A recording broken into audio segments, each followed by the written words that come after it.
파리 올림픽 때 잠깐 선을 보이더만은 요즘에 광고에 보면 삼성 폴드폰 중에서 AI가 탑재돼서 세계 그 어떤 언어도 통역이 되는 그런 폰 선전을 하는 것을 보고 제가 참 깜짝 놀랐습니다. 이제 인간의 이 기술이, 인공지능이 이 정도까지 되었구나. 세계에 한 167개의 언어가 있다고 하는데 대부분 다 통역을 한다고 하니까 참 놀라지 않을 수 없는, 우리의 지금 우리 사회는 제4차 산업혁명 시대다 그렇게 이야기합니다. 디지털 정보화 시대다 그렇게 이야기를 합니다. 우리가 이제는 한 사람 개개인이 손에 빅데이터를 담은 컴퓨터를 하나씩 들고 다니는 그러한 수준의 삶이 되었다 하는 것입니다. 너무나 놀랍습니다. 우리 인간의 삶이 참 이렇게 고도로 하루가 다르게 발전하는 것 같은데, 가만히 보면은 생활과 관련된 것들은 발전을 합니다.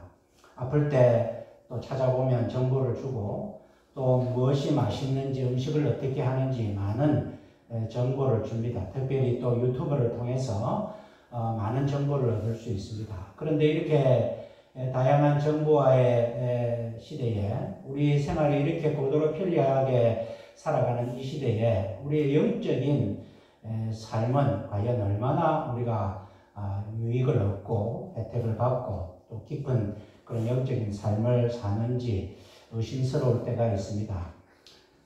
이렇게 다양한 정보화 시대에 정보가 많지만은 어떻게 보면은 거짓된 정보도 너무 많고, 유튜브라는 것이 인기가 오르면은 돈을 받는 그런 구조다 보니까 잘못된 정보, 거짓 뉴스를 만들어서 우선 사람들의 관심을 끌고 보자 하는 그러한 잘못된 그런 문화도 많이 확산되고 있습니다. 어떻게 보면 하나님께서 바벨탑 사건에 인간의 힘으로, 우리가 내 힘으로, 내 능력으로, 우리 힘으로 한번 똘똘 뭉쳐갖고 한번 살아보자, 그렇게 할 때에 하나님께서 심판하신 그 바벨탑 사건, 언어를 혼잡게 한 이 사건에 인간의 기술로 다시 하나님께 도전하고 우리의 힘으로도 하나님 없이 살 수 있다 하는 그러한 흐름으로 가는 것 같아서 좀 안타까운 마음이 듭니다. 요즘에는 이 거짓이 난무하는, 하루가 다르게 진리가 바뀌는 이런 시대에 우리는 수천 년 전에 하나님의 말씀을 접하고 있습니다. 그 하나님의 말씀을 믿고 있습니다. 그것도 우리가 눈으로 한번 본 적도 없는 하나님의 말씀을 의지하고 믿고 살아가고 있습니다. 얼마나 믿음이 중요하고 믿음의 의미가 있는지 오늘날 점점 시대가 흐를수록 그렇게 여기게 됩니다. 요즘 문화는 눈으로 본 것만 믿으세요 하는 그런 문화입니다만은 우리는 눈에 보이지 않는 하나님의 말씀, 수천 년 전에 하나님의 말씀을 믿고 살아가고 있습니다. 오늘 그 하나님의 말씀이 우리에게 주시는데, 내 이웃에 대하여 거짓 증거하지 마라 하는 말씀을 주십니다. 이 말씀을 제가 설교를 한 17년 정도 하면서 처음 말씀을 드리는 이유가, 이 말씀을 준비하면서도 제가 이 말씀을 준비해야 되나 말아야 되나 많은 고민을 했습니다. 왜냐하면 소용도 없는 이 말씀, 내부터도 잘 지키지 못하는 이 말씀, 아무도 사람들이 별 흥미로워하지 않는, 별로 듣고 싶어 하지 않는 이 말씀을 내가 전해야 되나 하는 그러한 고민이 있었습니다. 그 정도로 요즘 사회는 거짓이 난무하는 사회입니다. 우리도 거짓하지 않으면 살아갈 수 없는 그러한 시대가 되어버렸습니다. 이럴 때에 하나님께서는 3500년 전에 모세에게, 하나님께서 직접 하나님의 음성으로 하나님께서 직접 쓰셔서 우리에게 주신 그 십계명의 말씀 중에 제9계명, 너희는 거짓 증거하지 마라 하는 말씀을 오늘 우리에게 주시는데, 오늘 이 시대에 이 말씀을 통하여 하나님께서 우리에게 무엇을 원하시는지 함께 살펴보고자 합니다. 우선 이 말씀을 살피기 전에 십계명을 먼저 우리가 살펴보아야 할 것은 오늘 출애굽기 20장의 십계명의 말씀을 주시기 전에 1절, 2절에 하나님께서 십계명의 성과 관련되는 말씀을 주셨습니다. 그 말씀이 1절에 하나님이 이 모든 말씀으로 일러 가라사대, 성경에 있는 이 말씀 중에서 유일하게 하나님께서 직접 음성으로 또 친필로 적어서 주신 말씀이 이 십계명의 말씀이다 하는 것입니다. 우리가 어떻게 생각하면 그냥 지나치게 기독교의 기본은 십계명이다 하고 금방 가볍게 넘어갈 수 있지만, 사실은 따지고 보면 다른 모든 말씀은 사람을 통하여서 성령님의 감화 감동하심으로 주신 말씀이지만, 십계명의 말씀은 하나님께서 친히 음성으로, 그래서 이스라엘 백성들이 너무 두려워서 그 우려와 번개 같은 그러한 하나님의 음성을 들을 수가 없어서 모세에게 하나님이 직접 좀 말씀하시지 않게 해달라, 당신이 대변을 해달라, 그런 부탁까지 할 정도로 하나님의 그 위대하신 위엄을 가지고 우리에게 직접 주신 말씀이 십계명이다 하는 것을 1절에서 알 수 있습니다.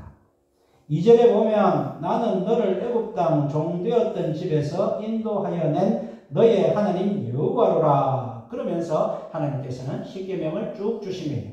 이 말씀은 무엇이냐? 이 십계명을 주는 이유가 있다. 이 십계명이 왜 필요한지 너희에게 말해주겠다. 이 십계명이 무엇인지 내가 너희에게 가르쳐주겠다. 그렇게 하나님께서는 말씀을 주시기 전에 이와 같은 십계명의 의의에 대해서 먼저 말씀해 주십니다. 첫 번째로 이 십계명을 통하여서 하나님은 누구인가 하는 것을 말씀해 주시고 싶어 하시는데, 나는 너의 하나님 여호와로라, 내가 누구냐? 내가 하나님이다 하는 것을 하나님께서는 선포하십니다. 하나님이 하나님이심을 선포하시는 것이 너무나 중요합니다. 하나님은 천지 만물을 창조하신 분이십니다. 무소부재하신 하나님이십니다. 어디에도 계실 수 있고 어떤 능력이라도 있을 수 있고, 하나님은 완전하신 분이십니다. 전능하신 분이십니다. 전지하신 분이십니다. 그런 하나님께서 우리에게 하나님께서 말씀을 하시는데, 내가 누구냐? 나는 너의 하나님 여호와다. 하나님이 누구신지에 대해서 하나님은 먼저 말씀하시고 계십니다. 두 번째로 이 말씀을 받는 너는 누군가 하는 것입니다. 너는 누군가? 너를 애굽 땅 종되었던 집에서, 너는 애굽에서 종이었다 하는 것입니다. 너희는 노예 출신이다 하는 것입니다. 하나님께서 나는 누구냐 하는 말씀을 하시고 난 다음에 너는 누구냐? 너는 종이다. 너는 노예였다. 너는 아무런 희망이 없이 살아갔던 백성이었다 하는 것을 하나님께서는 두 번째 언급하고 있습니다. 세 번째로, 그런데 너와 내가 어떻게 해서 관계를 맺게 되었느냐? 너를 애굽 땅 종되었던 집에서 인도하여 낸, 내가 너를 위해서 어떻게 한 줄 아느냐? 아무런 희망 없이 살아가는, 수백 년을 애굽 땅에서 종으로 살아가는 너희들을 하루아침에 내가 건져서 나의 백성으로 삼은 그런 관계, 그런 구원의 역사를 내가 너희를 위하여 베풀었다. 하나님께서 우리를 향하신 구원의 역사를 말씀해 주시고, 이제 네 번째로는 하나님과 우리와의 관계에 대해서 말씀해 주시는데, 너의 하나님 여호와라, 나는 너의 하나님이다. 다른 사람의 하나님이 아니고 다른 백성의 하나님이 아니고 바로 너의 하나님이다 하는 그런 관계를 하나님께서는 말씀하고 있습니다. 너와 나는 특별한 관계다. 너와 나는 언약 관계다. 너와 나는 약속의 관계다. 나는 너에게 복을 줄 수밖에 없는 그러한 관계다 하는 그러한 관계를 하나님께서는 말씀해 주십니다.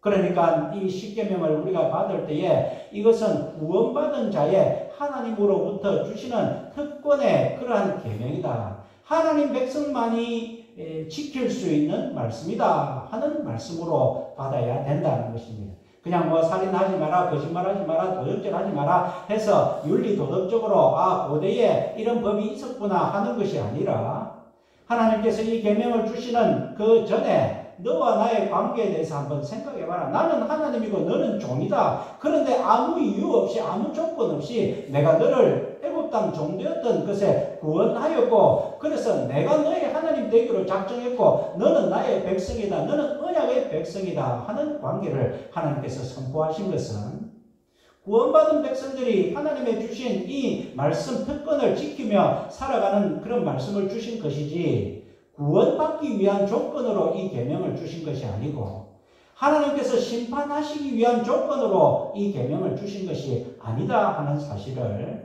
우리가 분명히 깨달아야 된다는 것입니다.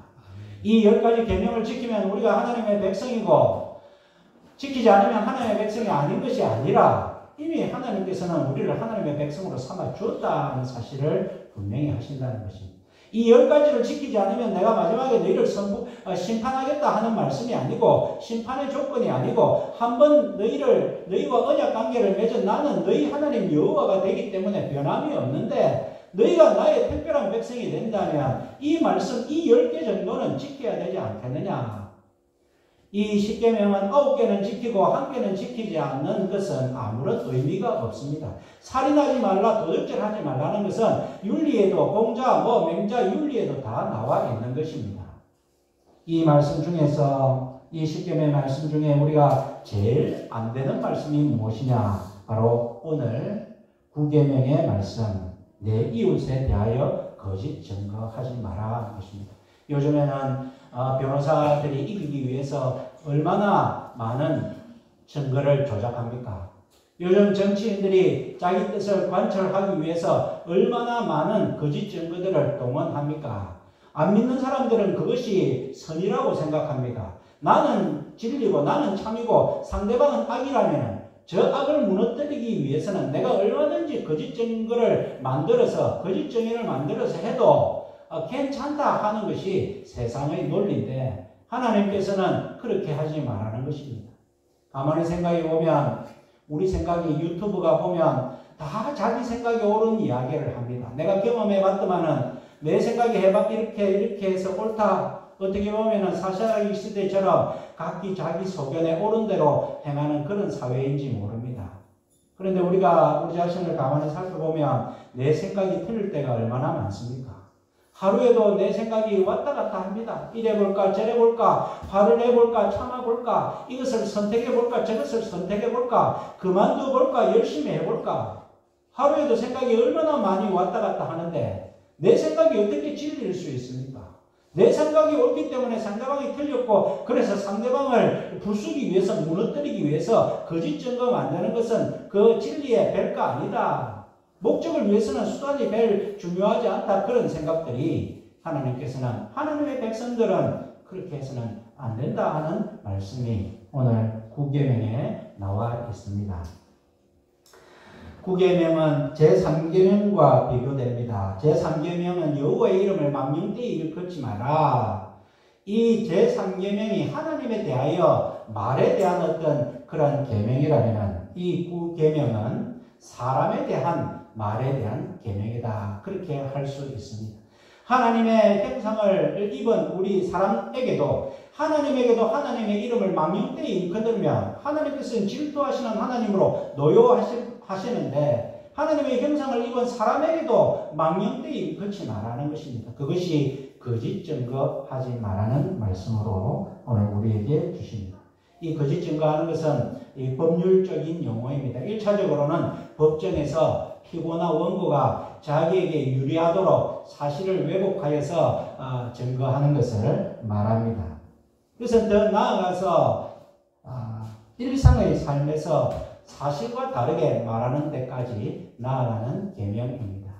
우리가 법정에서 거짓 위증을 하고 하는 것은 우리가 법정에 평생 한 번도 안 가보니까 내하고 상관없는 것이다. 그런 것이 아니라 하나님의 말씀은 나아가서 우리 일상에 얼마나 참 진실되게 살아가느냐. 그것도 내 유리하게 하기 위해서 내가 세상에 휩쓸리기 위해서는 적당하게 거짓말을 좀 해야 되는데 하나님을 생각함으로 절대 거짓말을 하지 않아야 되는 거짓 증거를 하지 않아야 되는 삶이 얼마나 힘들고 어렵고 그럼에도 불구하고 하나님께서는 이 계명을 우리에게 주시면서 그렇게 하지 마라 하는 말씀을 우리에게 주십니다. 거짓 증거는 죄인을 불의하게 놓아주게 됩니다. 거짓 증거는 억울한 사람을 억울한 부담을 그렇게 주는 것이 거짓 증거입니다. 불이한 유익을 끼치고 또 억울한 손해를 발생시키는 것이 거짓 증거입니다. 거짓 증거하는 형태로 우리 가운데 거짓말이 있습니다. 속임이 있습니다. 왜곡이 있습니다. 사실 은폐, 곡해, 모호한 입장 표명, 험담, 악의에 찬 소문 이런 것들이 다 거짓 증거에 해당되는 것입니다. 우리가 법정에서 위증만 하는 것이 거짓 증거가 아니라 살면서 사실을 왜곡하는 것, 또 여러 가지 잘못된 소문을 퍼뜨리는 것, 과장된 것, 속이는 것, 곡해하는 것, 왜곡하는 것. 우리가 살다 보면 상대방에 대해서 곡해할 때가 너무 많습니다. 한마디만 들어보고 내 생각대로 상대방을 오해합니다. 판단하는 것입니다. 그것도 엄밀한 의미에서는 하나님께서 거짓 증거하지 말라는 말씀에 포함이 됩니다. 적극적으로 거짓 증거하는 것뿐만 아니라 소극적으로 다른 사람의 거짓 증거에 동조하는 것이나 아니면 그것을 그냥 받아들이는 이런 것도 거짓 증거에 해당이 됩니다. 그러니까 우리가 가만히 따져보면 여러분들이나 저나 하루에도 몇 번씩 이 거짓 증거하지 말라는 말을 위배하면서 어기면서 살아가고 있는지 모릅니다. 그럼에도 불구하고 하나님께서는 이 말씀을 우리에게 주시면서 다시 한번 하나님의 마음을 생각해 바라는 것입니다. 우리가 거짓 증거를 왜 합니까? 한쪽 상대방을 업수히 여기기 때문에 하는 것입니다. 이 사람에게는 내가 좀 불리하게 해도 가난하니까 전 잘 모르니까 약하니까 내가 이 사람 좀 무시하고 저 사람 편드는 것이 좀 유리하다 그런 생각하기 때문에 우리가 거짓 증거를 합니다. 또 왜 거짓 증거를 합니까? 다수의 흐름에 따르기 위해서 거짓 증거를 합니다. 분명히 옳은 줄 아는데 그런데 전체가 그렇게 가니까 나도 그냥 휩쓸리는 것이 좋지 않겠나. 그래서 거짓 증거를 소극적으로라도 하고 그렇게 살아가고 있습니다. 또 거짓 증거는 뇌물을 받고 자기의 이익을 위해서 거짓 증거를 하게 됩니다. 요즘에 정치적으로 볼 때 얼마나 이 위증, 거짓 증거, 뇌물 이런 것에 대해서 많이 이야기를 하는지 그럼에도 불구하고 하나님을 모르니 자신이 얼마나 참 부끄러운 삶을 사는지 알지 못하며 살아가는 것이 오늘날 도덕 불감증, 진리 불감증의 사람들이 살아가고 있는 모습인 것 같습니다. 이 거짓 증거하지 말라는 말씀은 출애굽기 23장에 구체적으로 나오고 있습니다. 23장 1절부터 보면 너는 허망한 풍설을 전파하지 말며 허망한 풍설을 전파하지 말라는 것입니다. 정확하지도 않은데 이랬다더라 저랬다더라 이란다더라 저란다더라 누가 무슨 말을 했다더라 하는 거 정확하지도 않은데 그것을 퍼뜨립니다. 전쟁이 일어난다더라 누가 무슨 바람을 핀다더라. 요즘에 유튜브를 보면은 거의 90% 이상이 그냥 인간에게 호기심을 자극하는 잘못된 풍설 그런 것들로 가득 차 있는 것을 보게 됩니다. 두 번째로 악인과 연합하여 무함하는 증인이 되지 말며 악인과 연합하여서 증인이 되지 말라. 거짓 증거하지 말라의 대표적인 모습입니다. 또 다수를 따라 악을 행하지 말라 하는 말씀도 있습니다. 또 송사의 다수를 따라 부당한 증거를 하지 말라. 가난한 자의 송사라고 편벽되이 두어하지 말라. 거짓 일을 멀리하며 무죄한 자와 의로운 자를 죽이지 말라. 이 모든 말씀이 출애굽기에 거짓 증거하지 말라와 관련되는 말씀을 주십니다. 하나님께서는 이 말씀을 주시면서 나는 악인을 의롭다 하지 아니하겠노라. 거짓 증거하는 자를 하나님께서는 악인으로 간주하겠다. 그렇게 말씀을 합니다. 오늘 이 거짓 증거하지 말라는 말씀은 어떻게 보면 간단합니다. 그러나 이 말씀에 포함된 하나님께서 주시고자 하는 그러한 의미가 많이 담겨 있습니다. 첫 번째로는 이 말씀은 단순한 도덕적 차원에서 거짓말을 하지 말라는 것이 아니라 또 개인의 의의를 더 증진시키는 그러한 목적으로 거짓 증인을 하지 말라는 것이 아니라 이것은 하나님의 은혜에 대한 반응으로 살아가는 하나님의 백성들의 삶의 기본이기 때문에 말씀해 주시고 있다는 것입니다. 하나님을 하나님으로 여긴다면 이 말씀은 무거운 짐으로 여기지 말고 내가 살기 위해서는 어쩔 수 없는데 하나님 그것도 이해를 못하시고 이 엄한 말씀을 주시네요. 그렇게 무거운 짐으로 여기지 말고 이 말씀은 하나님의 백성들이 갖는 특권이라고 생각해라 하는 것입니다. 세상 사람들은 거짓을 자기를 위해서 거짓을 하는 것을 예사로 여겨도 하나님의 백성들은 우리가 다른 계명은 얼추 지킨 것 같은 느낌이 듭니다. 살인도 안 했습니다. 도적질도 안 했습니다. 그러나 이 거짓 증거하지 말라는 부분에서 걸릴 때에 하나님 제가 이 부분에 대해서도 몸부림치면서 제가 계명을 지키려고 했습니다 할 때에 하나님께서 보실 때 그래 네가 나의 백성임을 나타내기 위한 몸부림 내가 알겠다. 우리가 거짓 증거하지 말라는 것은 무거운 짐이 아니라 하나님의 백성으로 살아가는 특권이구나. 그렇게 생각을 해야 된다는 것입니다. 세상 사람들은 그렇게 하지 않습니다. 세상 사람들은 노력하지 않습니다. 잘못된 줄도 모릅니다. 그러나 하나님의 백성들은 이렇게 살아나가는 것이 우리가 하나님 백성된 삶의 기본이요 특권이다. 그렇게 살아야 된다는 것입니다. 두 번째로 거짓 증거하지 말라는 것은 하나님이 참되시다는 사실에 기인을 합니다. 네가 믿는 하나님이 참되시다고 생각한다면 너는 참을 말해야 되지 않겠나 하는 것입니다. 요한일서 1장 5절에 하나님은 빛이시라 그에게는 어둠이 조금도 없으시니라. 만일 우리가 하나님과 사귐이 있다 하고 어두운 가운데 행하면 거짓말을 하고 진리를 행치 아니함이거니와. 하나님은 빛이십니다. 그 빛된 하나님을 우리가 하나님으로 섬기고 살아가는데 우리 속에 다 하나님의 형상이 있다고 다 믿고 여기고 있는데 우리가 거짓으로 살아간다면 하나님이 참되시다는 사실을 우리가 해서 스스로 부인하는 것 아니겠는가. 하나님께서는 이 말씀을 통하여 그것을 깨달으라고 말씀하고 계십니다. 또 너희가 하나님이 참되신다고 그렇게 여긴다면 하나님의 형상이 있는 너희 이웃들도 하나님한테 대하듯이 그렇게 참되게 대해야 되지 않겠느냐. 그 말씀이 이웃에 대하여 거짓 증거하지 말라는 것입니다. 그러니까 다른 사람의 명예와 정의와 다른 사람의 삶을 존중할 책임이 우리에게 있는데 그것을 거짓 증거로 말미암아 왜곡해서는 되겠느냐는 말씀입니다. 마태복음 7장 12절에 그러므로 무엇이든지 남에게 대접을 받고자 하는 대로 남을 대접하라. 이것이 율법이요 선지자니라. 예수님께서 말씀하실 때에 율법이요 선지자니라 할 때는 굉장히 중요한 말씀을 하실 때 주시는 말씀입니다. 우리 기독교 세상 사람들도 기독교 윤리의 핵심이 무엇이냐? 황금률이 바로 이 말씀이다 하는 것을 다 압니다. 남에게 대접을 받고자 하는 대로 남을 대접하라는 것입니다. 우리가 거짓 증거를 한다면 우리가 남이 거짓 증거를 해서 내가 손해보고 상처 입고 억울한 피해를 입는 것을 원하지 않는다면 너도 마찬가지로 그렇게 해야 되지 않겠느냐. 다른 사람의 삶과 명예와 그 진정을 존중해 줘야 되지 않겠느냐. 이 말씀이 이 뜻에 담겨 있습니다.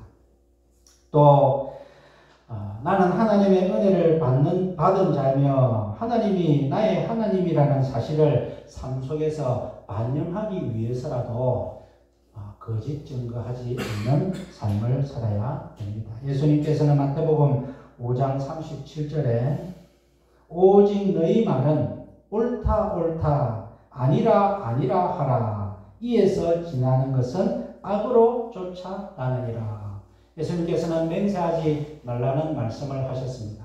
사람들이 자기에게 불리하면 하나님의 이름으로 맹세한다. 하늘의 이름으로 맹세한다. 우리 자식의 이름을 걸고 맹세한다. 그렇게 말하는데 그거는 세상 사람들이 하는 스타일이에요. 삶 자체에 진실이 없이 살아가는 사람들의 스타일이에요. 하나님의 백성이라면 그냥 옳으면 옳다 하고 아니면 아니라 해라. 맞으면 맞다 하고 아니면 아니라 해라. 이것이 예수님께서 하나님의 백성들이 살아가는 그러한 언어 삶이다 하는 것입니다. 그러니까 거짓 증거 한다는 것은 옳은 것을 그르다 하고 그런 것을 옳다 하는데 예수님께서도 하나님께서도 그 모든 것을 악으로 여기시겠다 그렇게 말씀을 하십니다. 이와 같이 우리가 하나님이 주시는 구계명, 우리가 참 지키기 어려운 이 구계명, 오늘날의 시대의 흐름에 더 맞지 않는 이 구계명, 시대가 하루와 다르게 진리가 바뀌는 그러한 이 시대를 살아가면서 3500년 전에 수천 년 전에 주신 하나님의 이 말씀이 변함없는 진리라고 믿고 살아가는 우리라면은 이 말씀을 하나님이 주신, 하나님이 직접 음성으로 주신 말씀으로 받고 이 말씀을 지키려고 몸부림쳐야 되지 않겠느냐 하는 것입니다. 오늘날에는 너무나 많은 거짓의 홍수로 살아가고 있습니다. 제가 홈쇼핑에서 절대 먹는 식용품은 사지 말라고 우리 가족들에게 신신당부를 했습니다. 몇 번을 속았는지 모릅니다. 크기도 속고 맛도 속고 질도 속고 너무나 속이는 세상입니다. 경제도 속이고 정치도 속이고 온갖 세상이 속여야 자기가 이익을 챙기는 그러한 세상 가운데서 하나님의 백성들 내 이웃에 대하여 거짓 증거하지 마라. 얼마나 객개 묵은 말씀이지만 그러나 하나님께서 주신 변함없는 진리의 말씀으로 우리가 받아들여야 되겠습니다. 요한복음 8장 44절에 마귀는 거짓말쟁이요 거짓의 압이다. 예수님께서 이 거짓에 대해서 너무나 싫어하시고 이거는 거짓은 마귀가 하는 짓이다 그렇게 말씀을 하실 정도로 이 거짓에 대해서는 하나님과 예수님과 성령님께서 참이신 하나님께서 제일 싫어하시는 것이 바로 거짓인데 우리가 이 시대를 살아가면서 너무나 참 지키기 어려운 말씀이지만 그러나 하나님을 의지하면 하나님께서 우리의 모든 삶들을 책임져 주신다고 그 사실을 믿는다면 우리는 이와 같이 진실한 삶을 살아야 될 줄로 믿습니다. 계시록 맨 마지막에 22장 12절 말씀에 보라 내가 속히 오리니 내가 줄 상이 내게 있어 각 사람에게 그의 일한 대로 갚아주리라. 예수님께서 계시록의 말씀을 통하여서 힘들고 어렵고 핍박받고 고난받는 자기 백성들에게 너희가 끝까지 참고 견디라 하는 말씀이 계시록의 말씀입니다. 너희가 이 말씀을 붙들고 끝까지 참고 견디면 너희에게 줄 상이 내게 있는데 각 사람에게 너희 행한 대로 내가 갚아주겠다. 너희 일한 대로 내가 갚아주겠다. 이것이 성경 요한계시록 마지막에도 예수님께서 하신 약속의 말씀이다 하는 것입니다. 오늘 우리가 이 땅을 살아가면서 너무나 거짓된 그러한 사회에서 살아가고 있습니다. 이 말씀을 지키고 살아가기가 우리가 너무나 힘이 드는 그러한 삶입니다만 그래도 우리가 하나님의 백성이라면 세상 사람들은 이 말씀을 지키려고 안 하더라도 우리는 하나님께서 하나님의 음성으로 제일 처음에 직접 주셨던 말씀이니까 우리가 이 말씀을 하나님의 백성에게 주시는 특권의 말씀이다 그렇게 생각하고 이미 구원받은 우리들이 하나님을 기쁘시게 하는 삶을 살아가는 대표적인 삶이 무엇이냐? 거짓을 멀리하고 진실을 향하여 정직하게 살아가는 것이 하나님이 기뻐하시는 삶이다 그렇게 여기시면서 이 말씀을 붙들고 우리의 모든 삶의 거짓과 싸워 이기시는 저와 여러분들의 삶이 되시기를 주님의 이름으로 축원드립니다. 아멘. 사랑과 은혜의 하나님 아버지, 우리가 살아가는 이 시대는 참 인공지능이다 하여서 컴퓨터를 다 한 사람씩 하나씩 들고 다니는 그러한 정도로 발달된 사회입니다마는 그럴수록 우리 가운데 거짓이 너무나 많고 잘못된 풍설이 너무나 많고 왜곡된 사실이 너무나 많고 사회 전체가 삶 전체가 거짓으로 살아가는 이 삶 가운데에서 오늘 하나님께서 우리를 택하시고 우리를 이 땅에 있게 하신 이유는 하나님께서 친히 음성으로 주신 이 10가지 말씀 가운데에 제일 지키기 어려운 내 이웃에 대하여 거짓 증거하지 말라 하는 이 말씀을 오늘 우리들에게 주셨습니다. 하나님 아버지, 이 말씀을 우리의 도덕성으로, 우리의 능력으로 지키기는 너무나 어렵습니다. 하나님 아버지, 우리 가운데 성령님께서 또 역사하셔서 참 진리대로 살아가는 사람을 발견하기 어려운 가운데서 우리는 하나님의 구원받은 백성대로 은혜 받은 표시로 하나님 이 말씀을 열심히 잘 지키는, 그리하여서 세상 사람들에게 빛과 소금의 그러한 역할을 나타내는 우리 모두가 되게 하여 주시옵소서. 모든 말씀을 예수님 이름으로 기도하옵나이다. 아멘.